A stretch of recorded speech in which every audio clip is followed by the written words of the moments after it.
Hello, everyone. My name is Jeff Hahn, and I am facilitating the afternoon webinar series for Corwin. Welcome to Equity in School Discipline. Don't Suspend Me, presented by Jessica and John Hannigan. So now what I'd like to do is turn the meeting over to Charlene Mayer, Marketing Manager for Corwin. Hi, thank you so much, Jeff, and welcome everybody. Thank you for joining us this afternoon or early evening for our webinar, Equity in School Discipline, Don't Suspend Me, presented by Jessica and John Hannigan.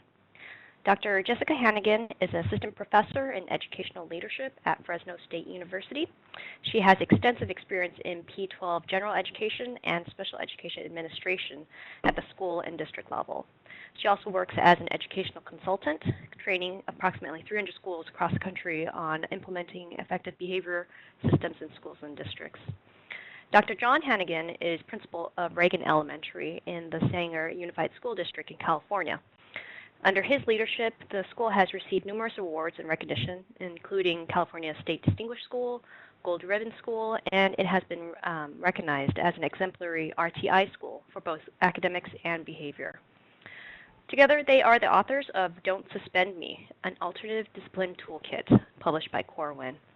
Jessica is also the author of the PBIS Tier 1 Handbook, and they are working on two new titles, the PBIS Tier 2 Handbook and the PBIS Tier 3 Handbook, which are due out this fall from Corwin.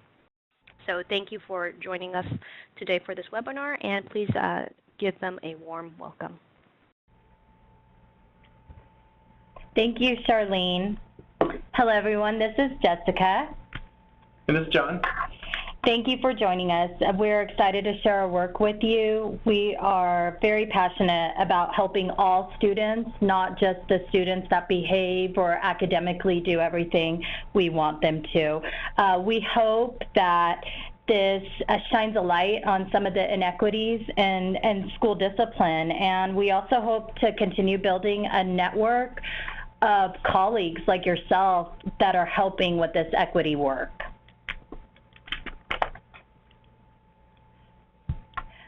So today our webinar is divided into three sections: the why, the what, and the how. We're cognizant of the fact that we're not going to be able to address all of these areas in depth, but we want to provide for you an overview and a frame to begin this work or continue refining the work that you're doing in your schools and districts. So the why is inequities in school discipline. We have to acknowledge that there are inequities in how we assign discipline to students, and that's something that needs to be addressed, especially for students of color and special education students. So what is a system for alternative discipline? We recognize that you cannot do discipline in the way we're saying if you don't have a tiered approach to responding to behavior. So we're going to talk about a research-based tiered system that could help support the work, and then the how. So how do you implement our alternative discipline framework? And we're going to provide you some examples of what that looks like today.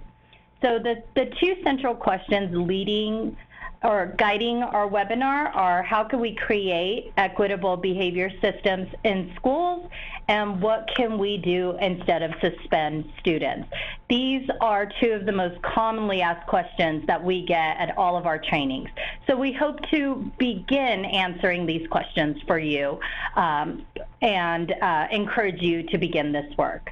Our intended outcomes today are demonstrate the need for establishing equitable behavior tiered systems in schools, reflect on current discipline practices in relation to equity and disproportionality, and develop a baseline understanding of how to utilize the alternative discipline framework. Again, please type in your questions and we'll try to get to as many as possible, but we have about 45 minutes to cover a lot of ground.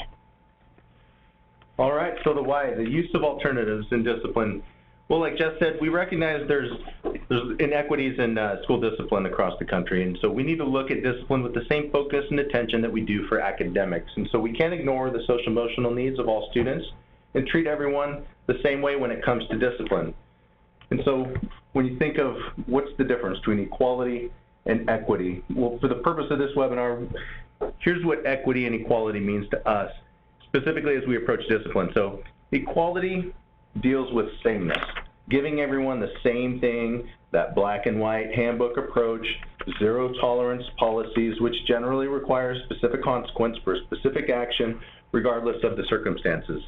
And it's easier for the adults on a campus too, right? So everyone, like the picture shows, everyone gets a box to stand on. Everyone gets the same thing. Equity deals with fairness. So everyone has access to the same opportunities. The understanding that you need to give each student exactly what they need to meet their individual needs and to give them those opportunities to succeed. And so discipline using an individualized approach needs to take into the account factors like student development delays, mental health challenges, other medical and physical issues. So it's not dealing with sameness, it's dealing with fairness. This is a great illustration of what's happening in many of our schools. And so I've even heard from site leaders that have made comments like, well, if I suspend the student 3 more times, our district will allow me to put the student up for a danger hearing and then a recommendation for a possible expulsion. So rather than looking for ways to fix the problem, some are looking for ways to dismiss it by making this student someone else's problem. And so it's also a good visual to show the adverse effects of exclusionary discipline and the impact on the school to prison pipeline. But it makes you wonder, what event was so significant that led this student to this path that you see in this illustration? So was the placement of the student explicitly reserved for only the most egregious disciplinary infractions that threaten school safety, or those that were mandated by federal or state law, or was the student placed here simply because he was being disruptive?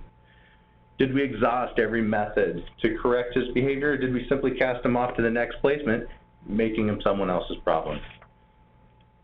And so if we think that we as the adults, who are the ones making a decision whether a student is sent home on a suspension or whether we use that incident as an opportunity to teach and change their behavior, if we treated every one of those incidents knowing that every student is potentially at a crossroads in their life, and that the decision that we make to either send that student home or to keep them on campus will put them on that path that will either exponentially increase the likelihood of negative outcomes for that child or send them on a positive path. So will we address the behavior, use discipline as a way to teach and change behavior to keep that student on the right path? And so you think back to that last slide and you wonder if that child was supported behaviorally, if he'd still be headed toward that irreversible path that he was on in the picture, or to one toward college and a career. And so when you look at the repeated trend in research in regards to discipline, it's pretty clear. Over 20 years of research on discipline approaches, out-of-school suspension, zero-tolerance approaches, do not reduce or prevent misbehavior, actually correlates with lower achievement. Zero tolerance and use of exclusionary practices have shifted now towards creating a positive school environment. Traditional discipline does not make the school feel safer, results in negative outcomes, not only for the child, but as well for the community.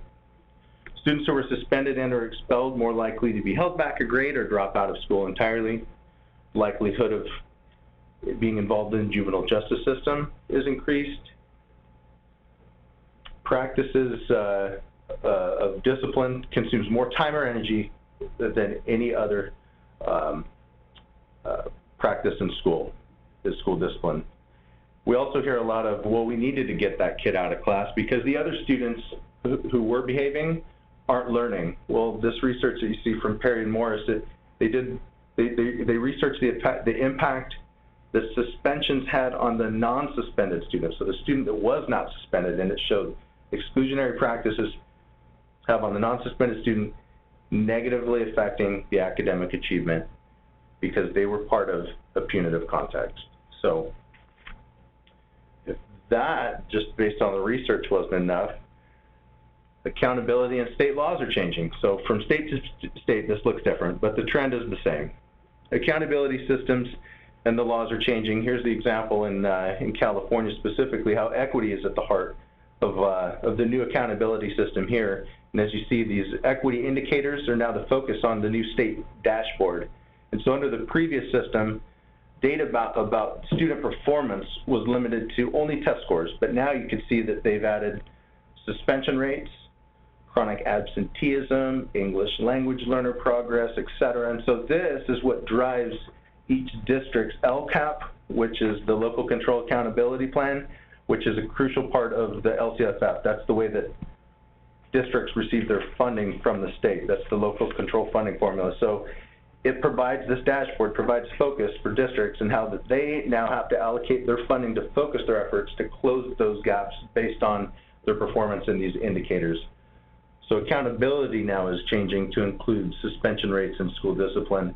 Back in 2013, the legislature passed Assembly Bill 420, which eliminated suspension for students in grades kindergarten through third for willful defiance. From there, recognizing that student suspensions do more harm than good, the Senate Bill 607 just recently, within the past few weeks, on the Keep Kids in School Act, now eliminated willful defiance as grounds for suspension and expulsion for students K through 12. So they expanded what was initially K through 3 all the way K through 12 for willful defiance. So the laws are changing as well. So we encourage you to investigate what the policies, laws look like in your state and in your districts, because we recognize that the only way you're going to be able to do this work is if you have the buy-in of the policies from the higher up as well. So with that said, a document that could help you with this comes from the U.S. Department of Education, and it highlights some federal guiding principles designed to help you create positive climates in your schools, and it aligns perfectly with this work. Some of the guidelines include creating a positive climate designed around prevention, using clear and appropriate consistent procedures, routines to address behavior, and ensure fairness, equity, and continuous improvement. A lot of this research came from the repeated findings throughout the nation that there was a disproportionality, as we mentioned before, in students of color and special education students. So this, along with the work with the Office of Civil Rights, really was created to help guide districts throughout the United States as they're establishing these systems in their schools. In this document, there's action plans and checklists of actions for each of the guiding principles. And I'm just going to give you a for example. So as you see on your screen, there's a list of items. One of the items we want to highlight is prioritizing the use of evidence-based prevention strategies such as tiered supports.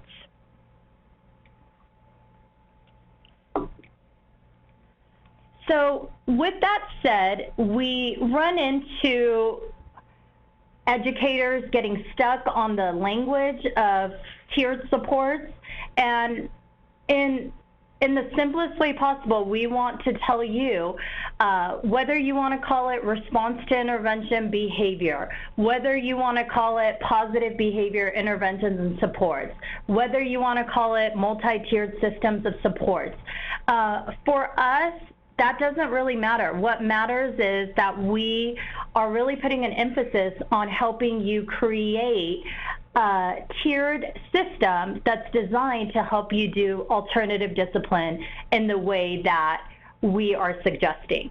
Here's an example of California Department of Ed's multi-tiered system of support. This is just a few bullets of a big document, but as you can see, once again, same language: provide an equitable education, support the achievement of Common Core, and in the case of California, integrate response to instruction and intervention. And as you see below here on the key components, positive behavioral support is one of the ways to help build this system.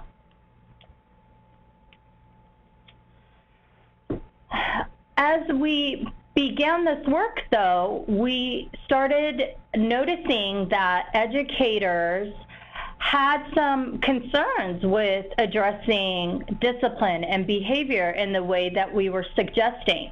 And what we noticed was that they had some academic systems in place for providing responses to students, but a more reactive approach for behavior.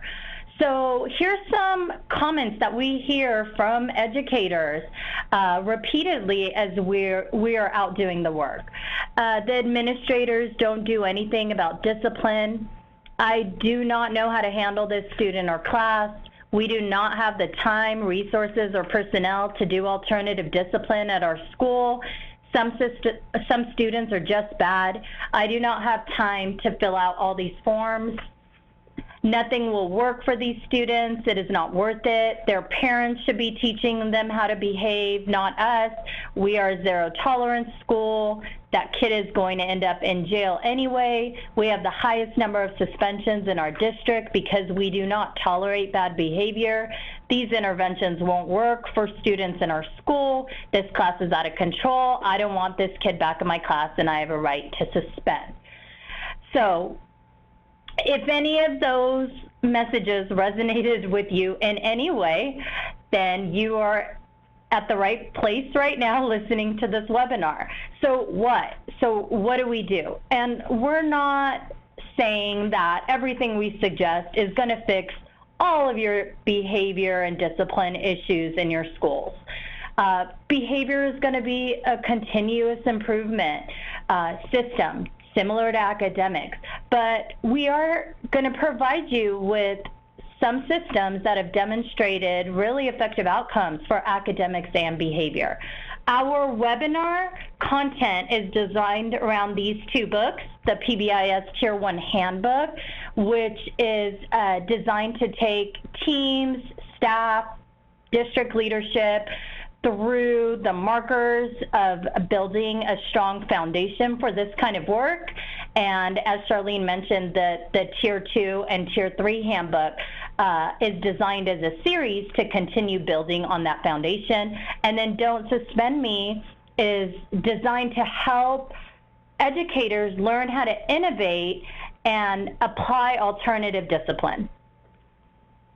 And when we have a student who struggles academically, because one of the things that you're going to deal with is the staff buy-in. They're going to want to meet misbehavior with the traditional approach, remove the student from my classroom. So one thing that I like to do to connect it back to staff buy-in is to make that connection between academic systems with the behavior systems, because that's what we're doing here. We're creating behavior systems to support students that need it the same way we would for students who struggle academically. So when we have a student who struggles academically, we roll up our sleeves, we exhaust every resource to get that student back on track.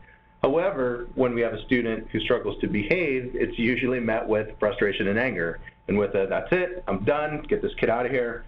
Well, we need to put that same emphasis in the way that we design our systems of support to help a student who struggles to behave with that same level of attention and focus that we do for a student who struggles to learn. And a lot of you may have seen the triangle graphic. It doesn't really matter what graphic you prefer, but the idea is that you have a strong, solid foundation for academics and behavior systems for everyone, school-wide. And then there's something in place for at-risk targeted interventions. So the students we start noticing that are struggling and needing some additional support from us. And then the students that get everything from the school-wide system, get its Tier 2 interventions according to their need, and not just what's been offered over and over and over again, and now need a more intensive individualized support, whether general ed or special ed. So what does that look like? And in our research, researching tiered systems of support nationwide, what we find is that most educators can put items in Tier 1 and Tier 2 and possibly Tier 3, and mostly the administrators. But then when we go to the level of turning those items into systems, we don't see that happening. So for example, to create a behavior system at your school, any item you put in this tiered system, any item, initiative, intervention, you need to be able to articulate the who, what, how, and measured. And this will help you and your behavior team, leadership team, really look to see if what you're doing is working.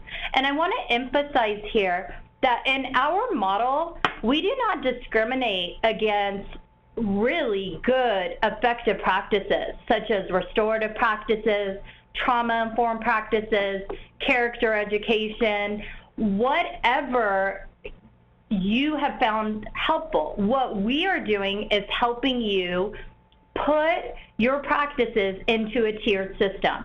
So what does that practice look like school-wide? What does it look like for at-risk targeted students, and what does it look like for individualized students? So this foundation is critical for you to establish to do the work we are going to talk about. The champion model, the PBIS champion model, is designed to help you fill in your tiered systems of support. So we give you the guidance to really create the skeleton for your school. So for each tier, there's the ABCs. A's are always the markers. B is always the characteristics. What does it look like and what does it sound like? And C for each tier are the SMART goals. What are our behavior SMART goals, and how do we know if what we're doing is working or not? So that's what the Tier 1, Tier 2, and Tier 3 handbook help you do. And we don't tell you you have to do it exactly this way or exactly this way. We give you a frame, and you have to really consider the factors in your school, the resources you have to help fill in these markers. And PBIS is growing as a term, like we hear a lot that it's everywhere, but not necessarily as a practice. So if all 10 of these markers are not in place, I would argue that you're not doing PBIS, or we'd call it PBIS light. We do see a lot of the visibility markers being met, but then that's where it stops. And so this, all 10 of these markers, is just one small part of Tier 1, Category A, that you saw in the previous slide down there on the bottom left. These 10 markers are simply that bottom left part of that triangle. So this is the universal, school-wide. I know it may seem overwhelming to look at, but it's easy once you get it up and running. So all 10 markers, not 5 out of 10, 7 out of 10, all 10. So having that, establishing that effective PBIS team, maintaining staff commitment, establishing procedures for dealing with discipline, data entry procedures, analysis plan, rewards, recognitions, teaching school-wide. I mean, all of these things have to be in place. And like just said previously, don't get stuck on the language of PBIS. This is behavior RTI, MTSS behavior, whatever you want to call it. These are the universal supports provided to all students prior to any display of disruptive behavior. And so when you go through and you look at having the team, we pick our expectations in each location. These are the expectations. They're posted, the cafeteria and the hallways. And so banners, all of which are necessary, but it can't stop here. We need all 10 markers in place. Otherwise, with just the surface level of implementation, where it seems to just be banners, incentives, or rewards, this right here is how your teachers will feel supported. And anything behavior will now get blamed on PBIS. See, told you it's not working, or nothing's being done about discipline anymore. So if this is how your teachers feel about PBIS, it's not PBIS that's not working, it's the implementation that's not working. So basically, if you aren't happy with the outcomes that you're seeing, we can't put the blame on the students, their parents, their upbringing, their socioeconomic status. It's on us. And so this quote really sums it up perfectly. Your systems are perfectly designed to give you the results you were getting. So if my suspension folder is full of the same names of students, what I'm currently doing to change their behavior isn't working. Or if you have too many students needing Tier 2 support, we need to look to see how effective our Tier 1 systems are.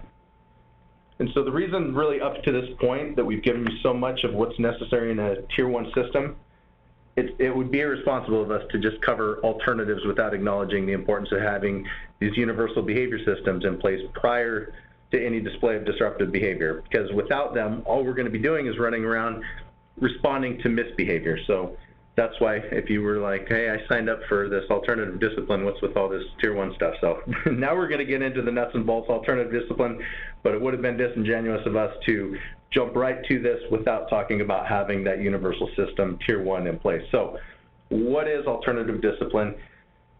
Here's the quote really that drove us to this work and the logic behind it.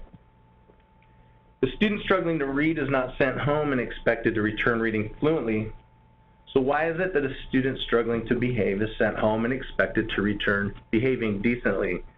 This, in its simplest form, this is the logic behind our work. I know it sounds ridiculous to suggest that a student that struggles to read is going to be sent home and expected to come back reading, but this is really the equivalent of the approach commonly used to change behavior.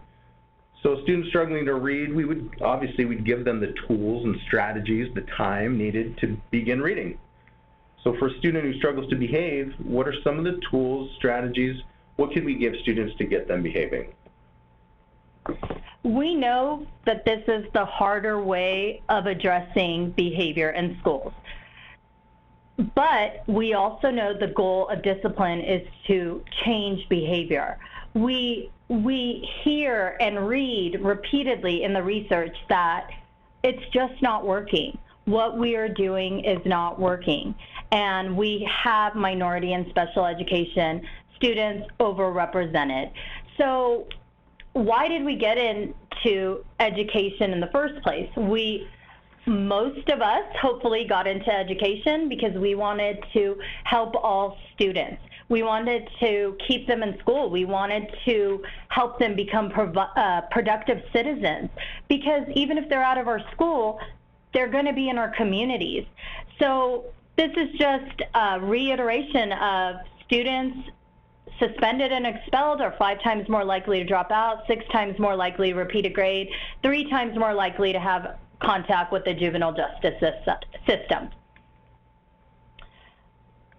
So when we begin proposing this work, the number one factor we hear is time. So we want you to look at time in a little different way.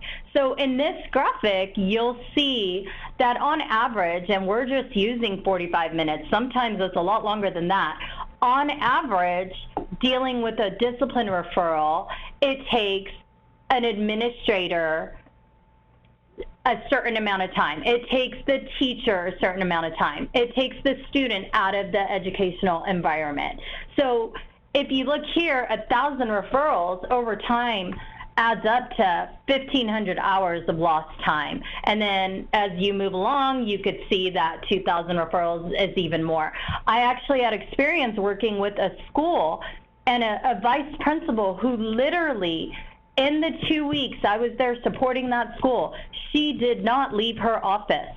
All she was doing was responding to the same student behavior over and over again.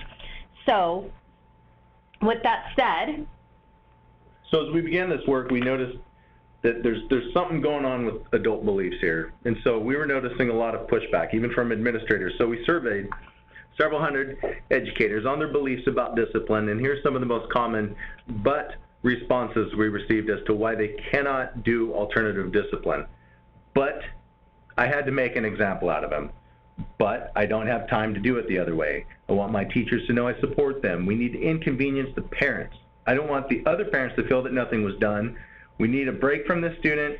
Alternatives require more work and are more time consuming. There's no way we have the time or staffing to do this. Why not just suspend? And so what we did was we coded and worked through our data. We categorized the most common responses into 2 categories, traditional and innovative beliefs. And so some of the traditional beliefs we grouped by theme, and these are some of the common trends. Traditional belief systems, they believe that suspensions will change behavior.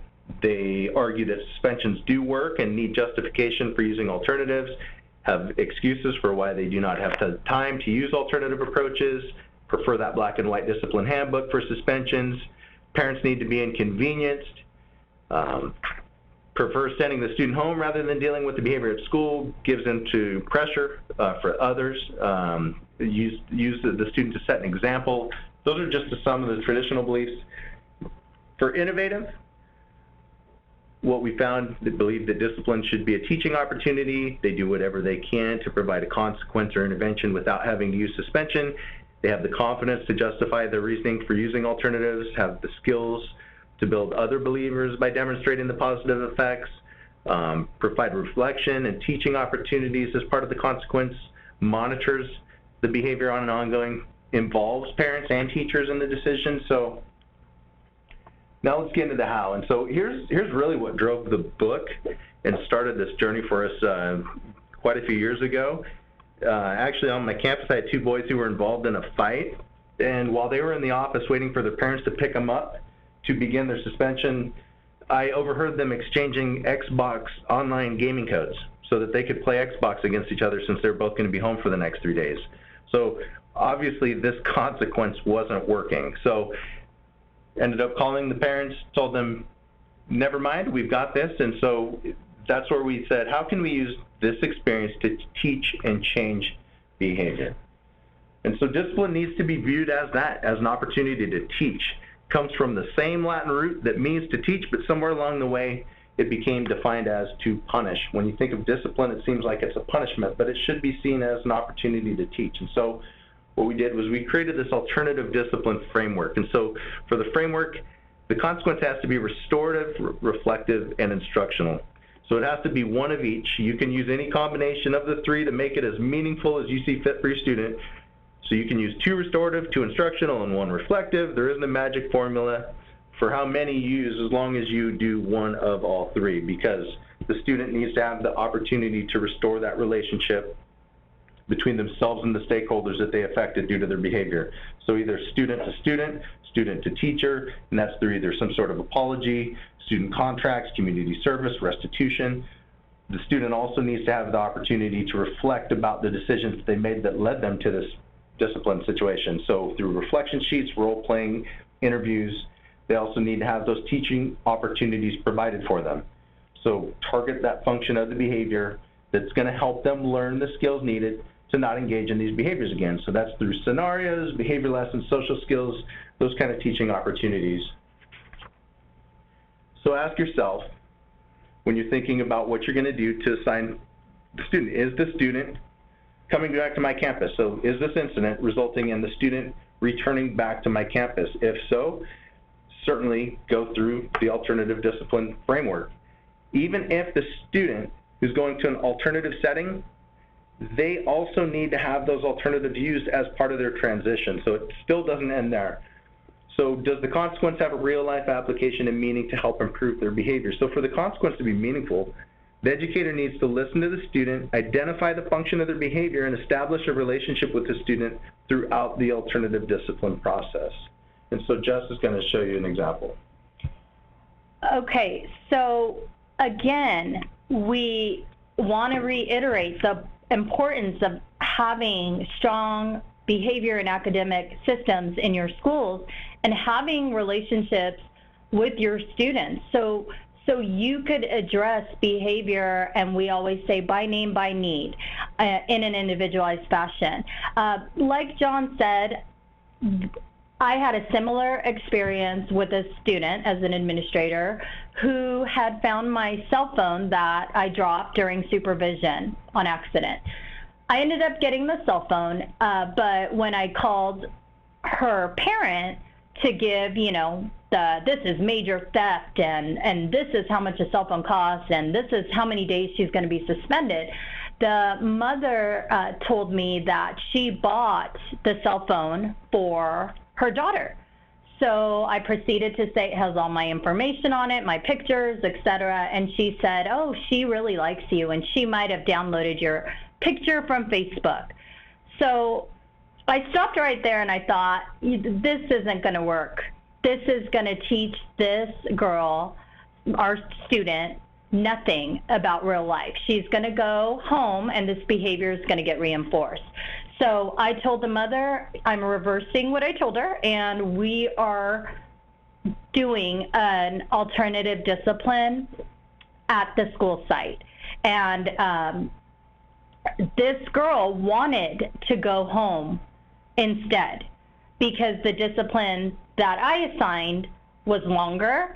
She lost privileges until she could prove to meet all the requirements of the alternative discipline, and it was a lot more effective than her going home and giving her mother the cell phone she had stolen.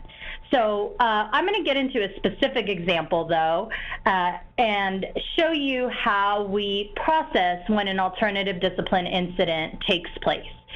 So this example is a fighting example. Unfortunately, this fight was over a sports issue, and it turned out to continue after, the sports game, and it moved to the restroom, and there was an altercation. This was also Bully Prevention Week for my school, which really showed us that didn't work. So we really wanted to make sure we really addressed the situation. So here's what we did instead of sending these boys home. Phase 1, restorative. Both students had to complete a restorative behavior contract with each other. They had to share with each other the injustice they felt. They had to write an apology letter to each other, commit to a resolution, agree to the progress monitoring terms of the agreement they created together. So commonly we see, okay, say sorry to each other, okay, go home and come back, and here's your discipline contract, but it doesn't really get progress monitored after a few days. So there was a system in place for that. Then the instructional component. The students were assigned 6 sessions of hands-off academy. So Hands-Off Academy was basically developed because of these students. We realized that, these group of students didn't have the skills to address when they were angry. They didn't have the skills to calm down when they perceived a situation to be unfair. And they weren't really educated on the rules of the game and what would happen in real life if this happened to them. So they had to go through Hands-Off Academy. And in this case, I was the administrator, and I was the one who wanted to take these boys through that. And through this, they learned coping strategies, and they had to apply what they learned to a behavior exam. Then there was a reflective component. So the students had to check in weekly with me. And this wasn't this time-intensive process. They knew what time they were both walking in to let me know how things were going. They had to sign their contract, and we had to do a check-in to make sure we were following everything the boys decided on the contract. Together, they also had to get to know each other a little bit better because they had a lot of similarities. So what I had them do is develop 30 questions each. They had to ask the questions to each other. They had to learn about each other. Then they had to present each other to me. So I was giving them that time to really see how much they had in common. And not in every case do you have to make kids best friends, but I wanted to teach them how to coexist. They also were given a project aligned with the football game and the rules and the character that needed to be displayed, and they had to present this to the entire 6th grade and provide strategies and ideas based on their research. They also had to go out and referee football games for a certain amount of time and identify students following the appropriate rules and demonstrating good character and behavior. And at the end, we came together and celebrated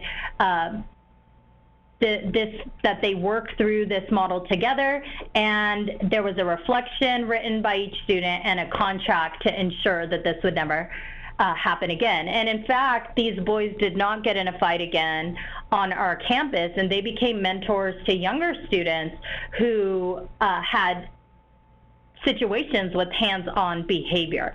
So again, these are a lot of steps, and this discipline took almost a month to ensure that the students were good, the parents were good with what we were doing, they felt their child was safe, and everyone was in a good place.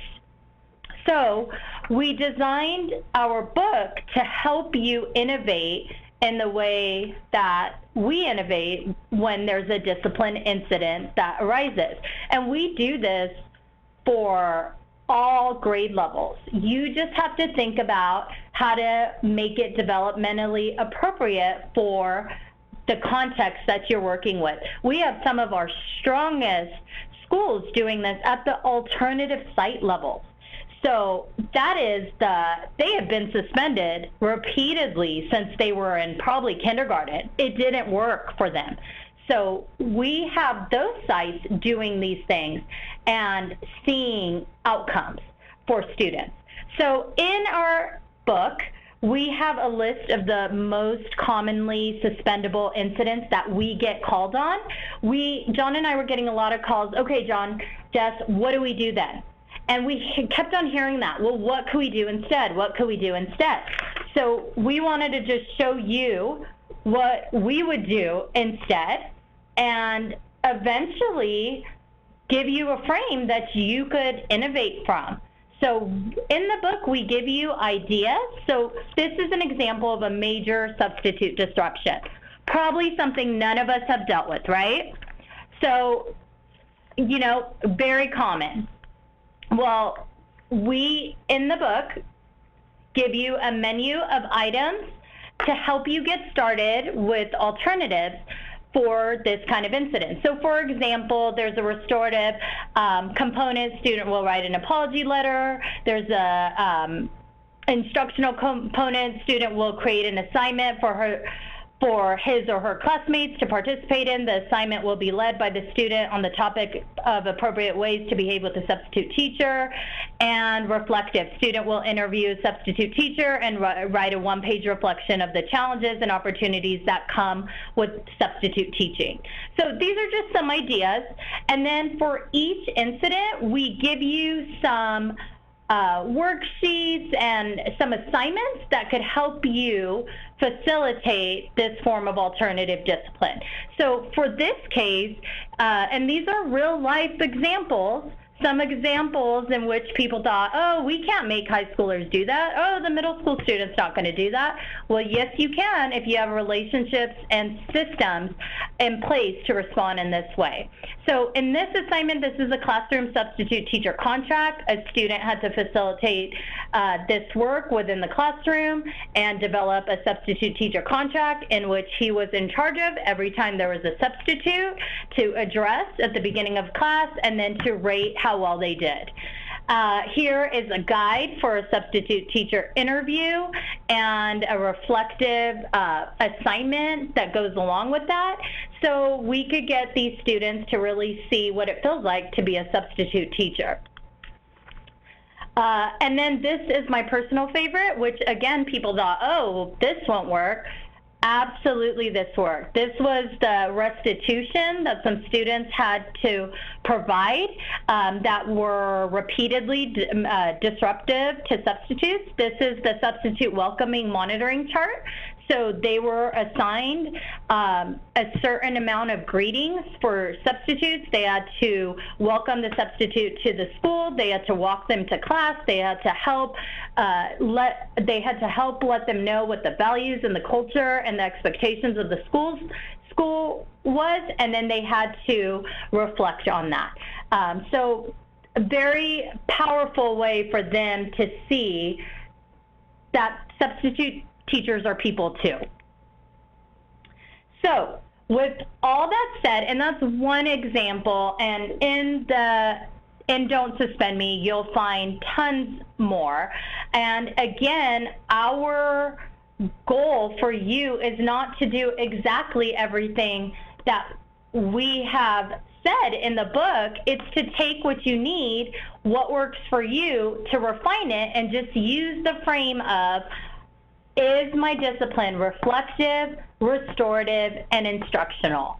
And that way you could document that you've tried these things, that you've tried other means of discipline with fidelity, and if the student doesn't respond and it continues to the next level, fine, but at least you really put in and gave that student what they needed in order to succeed. Okay, so let's practice just quickly. I know we don't have too much time. So let's say you had a cyberbullying case at your school site. You're going to see a poll pop up. Answer whether this statement is restorative, reflective, or instructional. So here's the question. Have the student research federal law regarding cyberbullying and present their findings to the class. So go ahead. Is it A, restorative, B, reflective, C, instructional? Click on your response.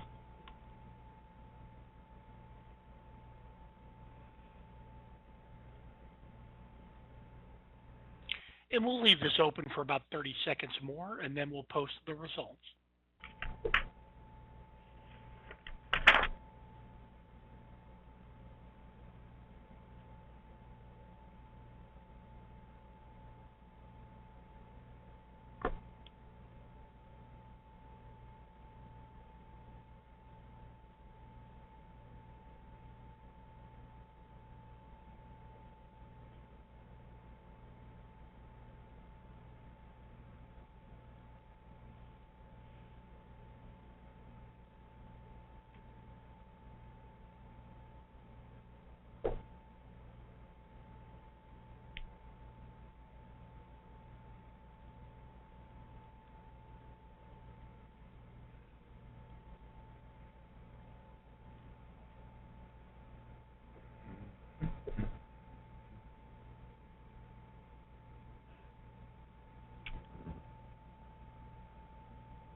Okay, nice.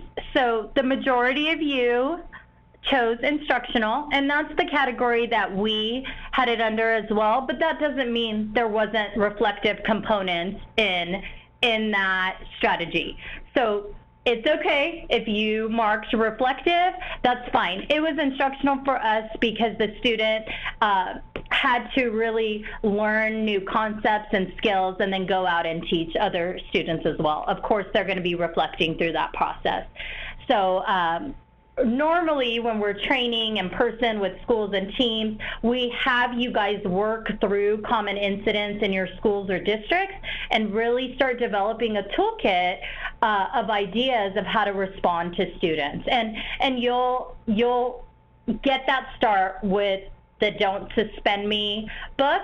I also want to say in the back of towards the end of Don't Suspend Me, there's a template for you as well as you are working with the stakeholders to put in place an alternative discipline to walk through the steps, and there's a signature component. And again, we could talk about different facets of alternative discipline, communication being one, collaboration with stakeholders being one, but we wanted to provide you a taste of what we were talking about, and hopefully get you excited to try this at your schools and difference, because it's the right thing to do for all students and to help the equity work.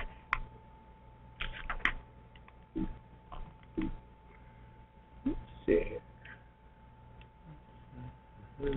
Can't get the next slide down here. Hold on. Let's see. There we go. Okay. So for that student at the crossroads in their life, so you think of that cartoon at the beginning of this webinar, and we, as the adults that make that decision to either keep that student on our campus or send them home on a suspension, and when you think of those students and the baggage that they carry with them, those stories by name, by need, as they come into our classrooms each day, to either, the decisions that we make will either put them on the path that will increase the likelihood of failure with those negative outcomes, or will we use it as an opportunity to teach and change their behavior and keep them on that correct path? So that choice is ours. And we have the belief self-inventory, so to see where you fall as the traditional or there's even the emergent for those of us caught in between, or innovative. And so that link is there. We'll send that out through the follow-up email. But thank you all very much for your time. And so we're going to take a few questions now. Terrific. I have a few questions for you. Here we go. How should we address the needs of those students that are affected by violent disciplinary students? Are we not to see all sides of these issues? How do we address that? Yeah, I would say, you know, it depends if the student is returning back to campus. And so, yeah, definitely violence for a 5-year-old kicking someone in line is different than 2 seniors getting in a fight at a high school, because the older they get, the more it becomes a safety issue, and you know, people can get seriously hurt. So I would reserve, you know, you don't want to have you want to avoid the overuse of exclusionary discipline, and just explicitly reserve it for the most egregious disciplinary infractions that threaten school safety, or when they're mandated by federal or state law. So, I mean, if someone brandishes a knife or a gun, you're not gonna have them write an apology letter. You're calling the authorities, and that kid needs to go. You know, it's you will call the police, and that student's gone. So, you know, we're trying to say that, you know, don't suspend. You know, there are going to be those times where it is an absolute must to remove a student, but we only want to reserve those for the most serious infractions. And what the data is showing is that's not what people are suspending for most commonly. It's actually for the disruptions and the repeated disruptions. Put your cell phone away, that's defiance, you're going to the office, you're going home. Or yeah. Truancy, we'll even see truancy, that someone that gets assigned Saturday school for being truant, well, they don't show up to Saturday school, so now the result is suspension. So you're feeding the function of their behavior, which is avoidance, by removing them from the educational process. And I also want to add, like John said, ask yourself, is this student returning to the school? So to address that question, if there was a fight and, you know, the other student is scared and you gave a 3 or 5 day suspension, how can you ensure after 3 or 5 days that that student is now going to feel safe? So you really have to you have to look at by name, by need in each case. I've also been in that situation where the student that was the victim of a fight, I had to work really closely to build the trust back of his parents and really ensure the safety of that child. And so again, it's case by case, and like John said, those very serious incidents, you have to work with your district office, collaborate, make sure that you get those students the help that they need. So if you do feel the need to suspend a student because of violent behavior, and that student is returning to your campus, that suspension isn't the only thing that we've done, so that as they return, that we are building in reflective, restorative, instructional alternatives to use that as an opportunity to teach and change behavior to make sure that this student doesn't do it again. Okay. Terrific. I have one more question, and then the ones we don't get to, we'll send a follow-up with the answers to those questions at the end of the week. But here's one last question. I've collected some data in the last district I worked for, and noticed there was a commitment to PBIS in elementary school, but that was much more than what I saw at the high school level. Is that what you see as well? Yes. And I think that comes back to what we were talking about before. People get stuck on the name PBIS, and PBIS has been around for a long time. Our model is called the champion model. Our model doesn't mean it's just positive only. There's times where students have to have consequences. There's times that they're going to lose privileges. We are happy to include practices that work. So a lot of high schools I work with tend to see the the surface level PBIS stuff, the banners, the tickets, as babyish, and it's really not articulated to them that they're creating tiered systems at the high school level, which any level has to have a system to respond to all students, students who aren't responding, and those intensive students who are really not responding. So I think it's how you frame it and how you really demonstrate the need for it. Yeah, we've seen it work very effectively at the high school level as well as alternative ed. But we've also, worked with some schools where alternative discipline from the administrators may have not been communicated effectively, and the stakeholders weren't involved. So a handful of teachers, make enough noise that, it's blamed on PBIS, which is not the case. And, they switch gears and they try something else, and it's just that repeated cycle. So I would encourage you, the person who asked that question is, look at it as a behavior system at the school. Look at the needs based on the data. Is there high dropout rates? Is there a high number of students in detention or in-house suspension? Is there a high number of students that at the end of freshman year are completely behind in credits? So you have to look at it systematically and address the needs of your school. Like the quote, your systems are perfectly designed to give you the outcomes that you're seeing. Well, thank you. That will bring us to the end of the questions, and I'll turn it back over to you. Hi, thank you everybody for attending, and thank you Jessica and John for this presentation. Just to let everybody know, we will be sending the recorded webinar to everyone in the follow-up email. For more information about alternative discipline strategies, including that menu for common behavioral incidents, you can check out Don't Suspend Me by Jessica and John. And as a thank you for attending this webinar, you can get 20% off with the promo code N17194 right there on the screen when you order from Corin.com. As well, they have 2 new books coming this fall. We currently have the PBIS Tier 1 handbook available. The Tier 2 and Tier 3 handbooks are coming from Corin this fall. And we recommend that school and district teams use these books as interactive workbooks and work through them together to develop an effective behavior system.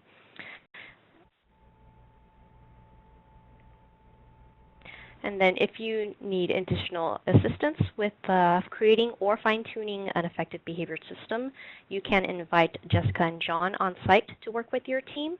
They are available for on-site consulting, keynote seminars, workshops, coaching, and as well as long-term work. So if you have any questions, you can always contact Corin at info@corin.com. And that brings us to the close of this webinar. Thank you everybody so much for joining us, and have a good evening.